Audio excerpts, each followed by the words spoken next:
ખ્યાલ હશે આપણે હમણાં એક જાન્યુઆરી 6ના PR પોર્ટલ 1 રિક્વેસ્ટ એવી કરીને એક પોસ્ટ મૂકેલી છે. એપ્લિકેશન સબમિટ કરેલી હતી નવેમ્બર 1st વીક એટલે નવેમ્બર 7ના 2025, રાઈટ. અને વી receive P1 request January 6th 2026. Just within 2 months of time we received P1 request. This is really special for us, as that's why we would like to really discuss and share with you all.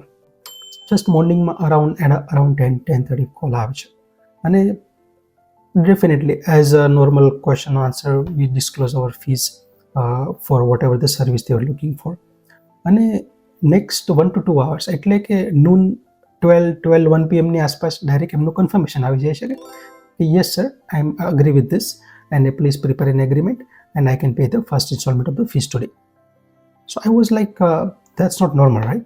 કોઈ પણનો randomly call આવો અને કોલનો answer મળે, normally અમે ફીઝનો answer કરીએ અને within 2 to 3 hours confirmation આપવું અને fees pay કરી દેવી, it's not normal, as you must know that. How you could decide this within like 2 to 3 hours? So એમણે એવું કીધું કે એમના જે ફાધર છે ઇન્ડિયાથી, એ અમારા યુટ્યુબ વિડીયોઝ રેગ્યુલર ફોલો કરે છે અને જોવે છે. That's how we got an relation, right? So this relation was created for longer time. It wasn't just for 2 to 3 hours, right? શા માટે આ શેર કરવું જરૂરી છે? બિકોઝ તમને જો અમારા યુટ્યુબ ચેનલ જોડે જોડાયેલા છો તો તમને ખ્યાલ હશે કે અમે અમારું ટોટલ કન્વર્ઝેશન છે મેજોરિટી લેંગ્વેજ જે છે એ ગુજરાતીમાં કન્વર્ઝેશન કરીએ છીએ. શું કામ? ધીસ વોઝ ધ પ્રાઇમરી મોટો કે એક યુટ્યુબનું જે કન્વર્ઝેશન છે, કેમ કે ત્યાં અમે long videos lengthy case discuss કરતા હોઈએ, કોઈ પણને કેસ રિયલ કેસ સિનારીઓ સમજવો હોય તો તે can go to our YouTube channel અને કોઈ પણ વિડીયો લોંગ ઇનફ ક્લેરિટીથી સમજી શકે, રાઈટ. તો ત્યાંથી આ ટ્રસ્ટ બિલ્ડઅપ થતો હોય છે. ડઝન્ટ મેટર કે તમે ક્યાં છો, કેનેડામાં છો કે વર્લ્ડના કોઈ પણ કોર્નર ઉપર છો, બટ ઇફ યુ કન્ઝ્યુમિંગ, તમે કોઈ સારો કન્ટેન્ટ કન્ઝ્યુમ કરો છો, તમે કોઈ સારી માહિતી એબ્ઝોર્બ કરો છો રેગ્યુલર બેઝિસમાં, તો તમને may be it may not be helpful on the day 1 or day 2, but જ્યારે તમને જરૂર આવશે ત્યારે શું થશે? ત્યારે આવું રિઝલ્ટ આવી શકે, રાઈટ.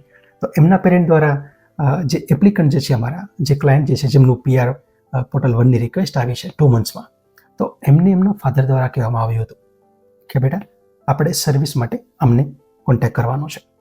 અને એમણે કોન્ટેક્ટ કર્યો, ફીઝ જાણી, ફીઝની જાણકારી મેળવી અને આઈ ગેસ એમને ફીઝની પણ ફાધરને મે બી કદાચ રાઈટ હવે કોલ ઉપર વાત કરી છે અને ફાધરે કીધું કે ઓકે ગો ફોર ઇટ.